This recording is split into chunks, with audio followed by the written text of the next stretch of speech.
Oh, you didn't know about the Bahamas trip? My sister Sarah's voice dripped with fake concern through the phone. I thought Mom told you. We're all going next month. Mom, Dad, me, and Brian. Someone needs to watch their pets while we're gone, though. Mom said she'd ask you. I stood in my kitchen, gripping my coffee mug so hard I thought it might break. My name is Lisa Mitchell, and at 27, I'd just discovered my entire family had planned a tropical vacation without bothering to include me. What made it worse was hearing about it accidentally during what was supposed to be a casual call with my sister about our mom's upcoming birthday.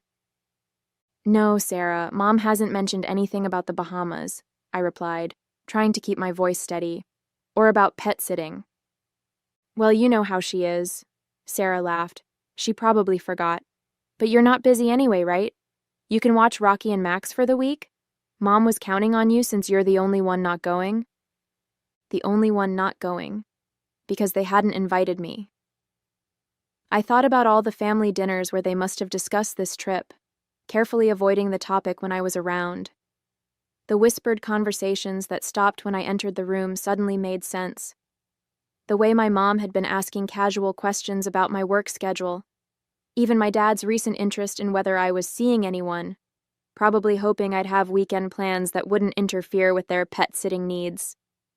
Later that evening, my mom finally called. Honey, I've been meaning to talk to you. We need a favor. Let me guess. You need me to watch the dogs while you're all in the Bahamas? The bitterness in my voice was impossible to hide. Oh, Sarah told you. Yes, it would be such a help. You know Rocky gets anxious at the kennel and Max needs his medication twice daily. We'll only be gone 8 days. I listened as my mom rambled about flight times and resort details, never once acknowledging that they'd excluded me from the family vacation. Not even a token, wish you could come, or maybe next time. She went on about the special food Rocky needed and Max's strict medication schedule, as if these details would somehow make up for the fact that they'd planned an entire family vacation without me. So you'll do it? She asked brightly. Your father already told the kennel we wouldn't need them, and Sarah's so excited. She found this perfect little resort with amazing snorkeling. You know how she loves the water. Of course he had. My family had always operated this way, making decisions that affected me without bothering to consult me first.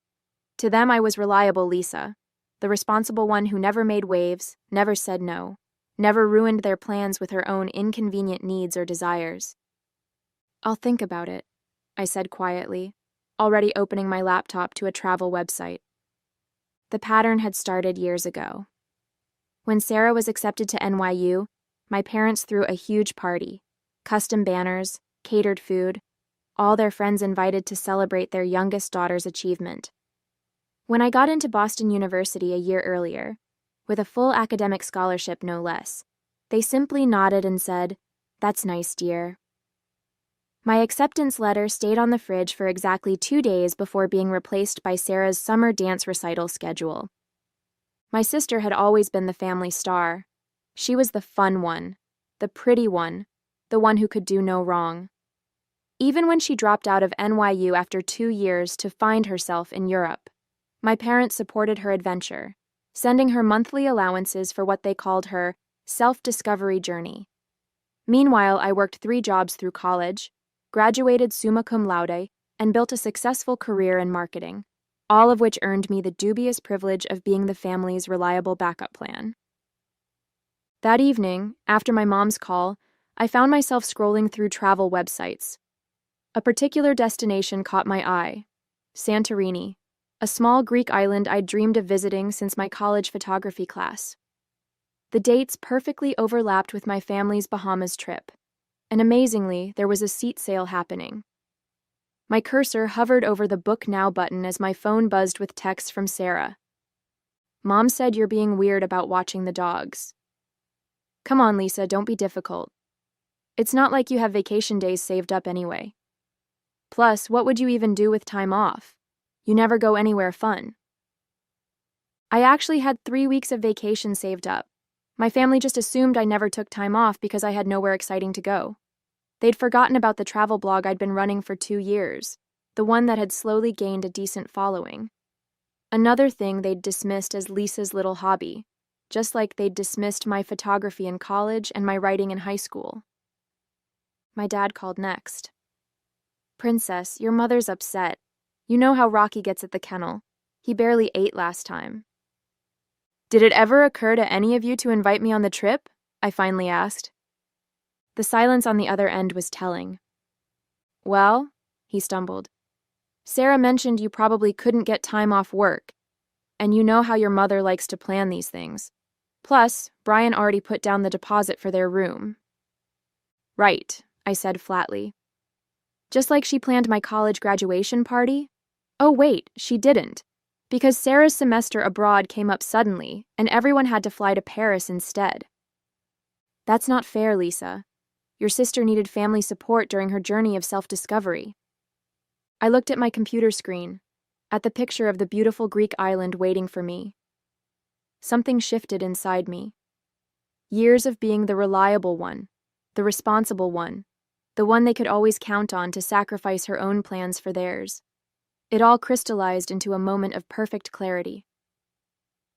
"I'll let you know about the dogs tomorrow," I said, then hung up and clicked Book Now on my flight to Greece.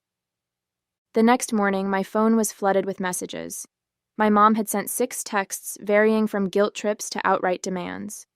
Sarah had left 3 voicemails, each more condescending than the last. Even my dad, who usually stayed out of family drama, had emailed me a lengthy explanation of why I was being unreasonable.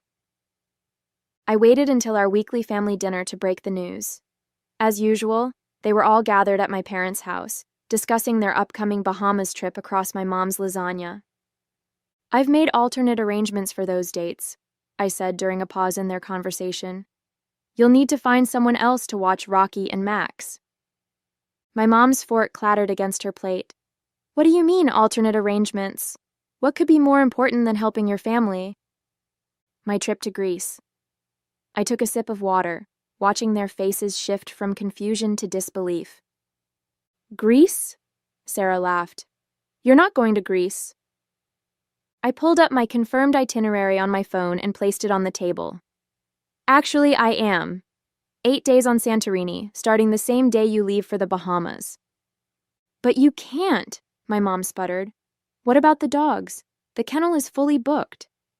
"That sounds like poor planning on your part." I was surprised by how steady my voice remained. Maybe Sarah's boyfriend Brian could watch them, since he's apparently family enough to go to the Bahamas. "That's different," Sarah protested. "Brian's my partner. Besides, he's allergic to dogs." "How convenient." I stood up, gathering my things. "I'm sure you'll figure something out. You always do when it's important to you." "Lisa, sit down," my dad ordered. "You're being childish. This isn't like you." "That's the problem, isn't it? You all decided who I was supposed to be. Reliable Lisa, dependable Lisa, always available Lisa. Did it ever occur to any of you that I might want to be included in family vacations? That I might have my own plans, my own life?" The silence around the table was deafening. My mom looked on the verge of tears, while Sarah sat with her mouth hanging open. My dad just stared at his plate, refusing to meet my eyes. "I have to go," I said, heading for the door. "I need to shop for swimsuits. Santorini has some amazing beaches." The fallout was exactly what I expected. My mom launched a full-scale guilt campaign, enlisting every relative who would listen. Aunt Carol called to tell me how selfish I was being. My cousin Rachel sent long texts about family loyalty. Even my grandmother weighed in, though she mostly seemed confused about why I couldn't watch the puppies from Greece. Sarah's approach was more direct. She showed up at my apartment unannounced. "You're only doing this to spite us," she said, barging in without waiting for an invitation. "This isn't like you, Lisa. You've always been the responsible one." "The responsible one?" I repeated. "You mean the convenient one. The one who's supposed to drop everything when the rest of you need something."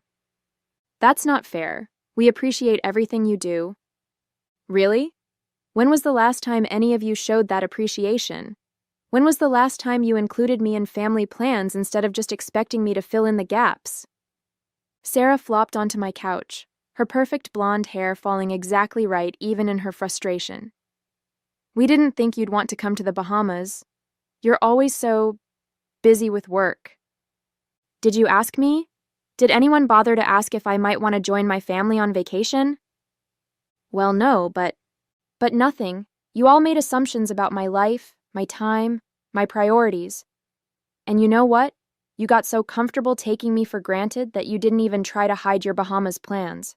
That's how little you thought of me. Sarah's face flushed. Mom and Dad are really upset.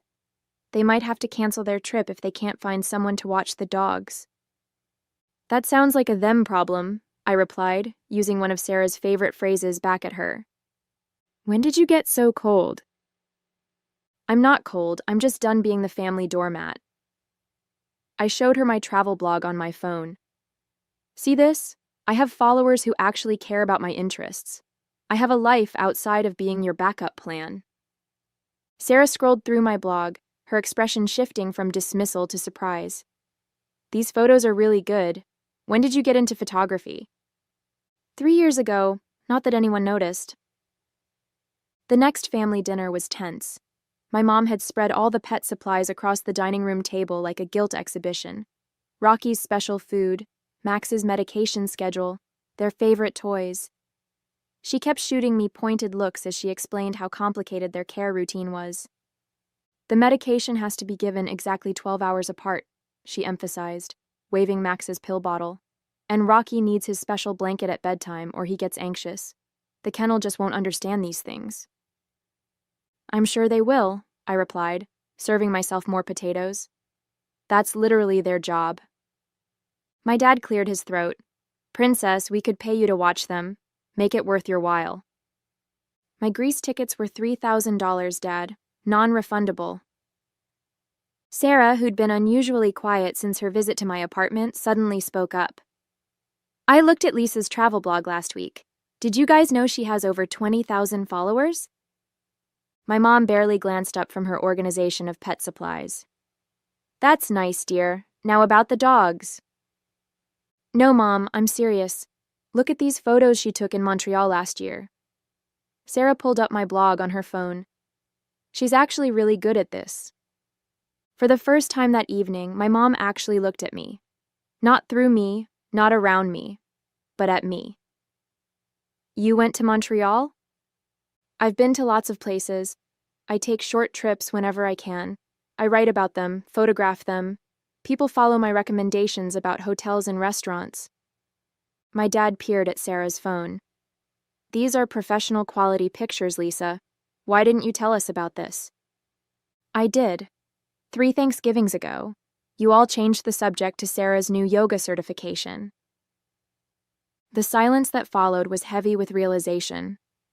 My mom sat down heavily, still clutching Rocky's favorite tennis ball. We haven't been very good at listening to you, have we? No, I said simply. You haven't. But that doesn't change the fact that we need someone to watch the dogs, she added quickly. And just like that, the moment was gone. I stood up. I'm going to Greece, Mom, with or without your blessing. Maybe it's time you all learned what it feels like to have your plans disrupted.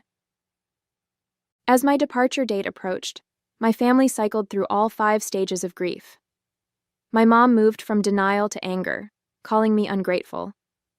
My dad tried bargaining, offering to pay for a different Greece trip when it's more convenient. Sarah oscillated between depression, you're ruining everything, and acceptance. Maybe we should have invited you. 2 days before my flight, my mom made one final attempt. She showed up at my apartment with photo albums, pictures of me watching Sarah's dog when she was in Europe, taking care of our childhood pets, being the responsible one. You've always been so good with animals, she said, flipping through the pages. Remember how you nursed Sarah's hamster back to health in high school? I remember. I also remember missing my friend's sweet 16 party to do it, while Sarah was at the beach with her friends. That's different. You didn't mind back then. No, Mom, I did mind. I just wasn't allowed to say so. She closed the album with a snap. Well, I hope you're happy. We had to cancel our trip. The kennel is full and no one else can take the dogs for that long. I didn't respond immediately, just pulled out my laptop and turned it to face her. On the screen was a message from my building's pet-friendly neighbor, Mrs. Chen, confirming she'd watch Rocky and Max for a fee. "I found you a solution," I said. "Mrs. Chen is retired, loves dogs, and lives 2 floors down. She's happy to do it for what you would have paid the kennel." My mom stared at the screen. But why didn't you tell us sooner?" "Because for once, I wanted you all to feel what it's like not to have me as your backup plan. To understand what it feels like when someone disrupts your carefully made plans without considering your feelings. That's rather petty, don't you think?" "No, Mom. That's rather human. And maybe next time you're planning a family vacation, you'll remember this feeling and think to include your other daughter." The morning of my flight, I woke up to a series of notifications. My mom had tagged me in a social media post, something she'd never done before. It was a picture from my travel blog, one I'd taken in Montreal, with a lengthy caption about how proud she was of her talented daughter, and how she couldn't wait to see the beautiful photos from Greece. Sarah texted immediately. "Mom's trying to save face with her country club friends. She's telling everyone she helped plan your Greece trip." I wasn't surprised. Image had always been everything to my mom. She'd probably realized that having a daughter with a successful travel blog was something she could brag about at her tennis club. But her attempt at public support didn't erase years of dismissal. My dad dropped by before I left for the airport, awkwardly holding a new camera lens. "Your sister showed me your blog," he said, holding out the lens. "I noticed you mentioned wanting this one for low-light shots. I thought maybe you could use it in Greece." The lens was exactly the one I'd been saving up for. Part of me wanted to refuse it, to show them I didn't need their belated support, but I saw something in my dad's eyes I'd never seen before, genuine interest in my passion. "Thanks, Dad," I said, accepting the gift. "Want to see some of the shots I plan to get with it?" He sat with me for an hour, actually listening as I explained about composition and lighting. He even pulled up my blog on his phone and followed it, right there in front of me. "You know," he said as he was leaving, "I canceled my share of the Bahamas trip. Told your mother and sister to go without me." "Dad, you didn't have to." "Yes, I did. Someone needs to watch the dogs properly, and Mrs. Chen might need backup." He paused at the door. "Plus, I want to see these Greece photos as you post them. Maybe you could teach me how to comment on a blog." That afternoon, as I boarded my flight to Greece, my phone buzzed with messages. Sarah had sent a surprisingly sincere, "Have a great trip, sis. Your pictures better be amazing." My mom had texted instructions for accessing their home security cameras so I could check on the dogs. Missing the point entirely, but at least she'd stopped guilt-tripping me. But it was my dad's message that brought tears to my eyes. "Just posted my first blog comment. Hope I did it right. Make sure to take care of yourself in Greece, not just your camera. Love, Dad." I settled into my seat, thinking about how sometimes it takes a dramatic gesture to shake people out of their established patterns. My family had spent years casting me in the role of reliable background character in their story. Maybe now they'd finally seen me step into the spotlight of my own narrative. Santorini was everything I'd dreamed of and more. Each morning, I woke up to spectacular sunrises over the blue-domed churches, spending my days photographing winding cobblestone streets and pristine beaches. My blog followers loved the daily updates, but what surprised me most were the comments from my family. My dad commented on every single post, his typing improving from "beautiful sunset honey" to actual thoughtful observations about lighting and composition. Sarah shared my posts on her own social media, tagging me with messages like, "Look what my amazing sister is doing," a complete turnaround from her usual competitiveness. My mom, however, took a different approach. She called daily with updates about the dogs, as if trying to remind me of what I'd left behind. "Rocky misses you," she'd say, or "Max won't eat unless your father hand-feeds him." When those guilt trips didn't work, she switched tactics, calling to critique my photos. "Don't you think you're posting too many sunset pictures? And that restaurant review seemed a bit harsh. You don't want to hurt anyone's business." One evening, sitting at a cliffside cafe, I got an unexpected call from Mrs. Chen. "Your mother has been here 6 times today," she said, sounding amused. "She brings coffee and asks endless questions about my pet sitting experience. I think she's having trouble letting go of control." "I'm so sorry," I started, but Mrs. Chen laughed. "Don't be. I told her that after 40 years of teaching high school, 2 dogs are no trouble. She didn't like that much." That same night, my dad sent me a private message. "Your mother booked herself into a hotel for the remainder of their Bahamas trip. Says she can't enjoy herself knowing strangers are watching her dogs. Sarah's pretty upset about it." I felt a momentary pang of guilt, but then remembered all the times my plans, my needs, my desires had been dismissed for the sake of family harmony. My mom's choice to ruin her own vacation wasn't my responsibility. Instead of cutting my trip short or apologizing, I posted more photos. I wrote about solo female travel, about breaking free from family expectations, about finding your own path. The response was overwhelming. Hundreds of comments from people sharing similar stories, thanking me for inspiring them to stand up for themselves. My blog following doubled, then tripled. A travel magazine reached out about featuring my Greece photos.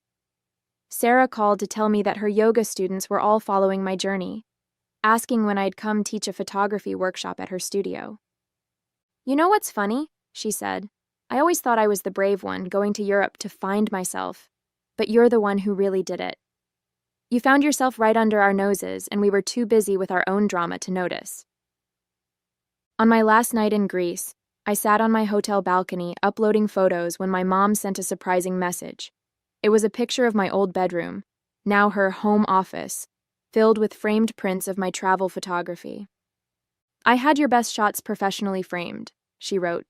"Thought they deserved better than my social media reposts." Below that was a longer message. "I've been doing a lot of thinking while you've been gone. Your dad pointed out something I didn't want to hear, that we'd taken you for granted for so long, we forgot you had dreams of your own. I'm not very good at apologies, but I'm trying to do better at showing you I care." Mrs. Chen sent me daily dog photos, each one showing Rocky and Max being perfectly fine without my mom's hovering. The last one showed my dad teaching her how to use my blog, both of them smiling at the camera while the dogs lounged contentedly nearby. Sarah's final vacation photos from the Bahamas looked different from her usual carefully staged shots. "Trying to see things through your photographer's eyes," she captioned them. "Not as good as yours, but I'm learning to look deeper." Something had shifted during those 8 days. My family was far from perfect. My mom still sent daily texts about the dogs, my dad still struggled with technology, and Sarah still had moments of competitive jealousy. But they were trying. Sometimes that's all you can ask for. Not a complete transformation, but a willingness to see you in a new light. 6 months after my Greek adventure, my family gathered for Thanksgiving. The dining room walls now featured a mix of my travel photographs alongside our traditional family portraits. My mom had turned my blog's logo into place cards for the table, a small gesture that spoke volumes. "We've got an announcement," my mom said during dinner. "We're planning another family vacation." I braced myself for more exclusion, but Sarah jumped in. "And before you say anything, we want you to help plan it. Your blog followers loved your Greece content so much, we thought maybe you could work your magic on our next family trip." My dad pulled out a folder. "I've been researching photography tours in Italy. Thought maybe you could teach us a thing or two about taking better pictures than just selfies and dog photos. Plus," my mom added, trying to sound casual, "Mrs. Chen already agreed to watch Rocky and Max. I asked her months ago just to be sure." I looked around the table at my family, really looked at them. My mom, still controlling but trying to channel it differently. My dad, discovering a new connection with me through photography. Sarah, finally seeing me as a person rather than competition. "Italy sounds perfect," I said, pulling out my phone to show them some initial ideas. "But this time, I'm handling the itinerary." "Wouldn't have it any other way," my dad smiled. "After all, you're the expert now."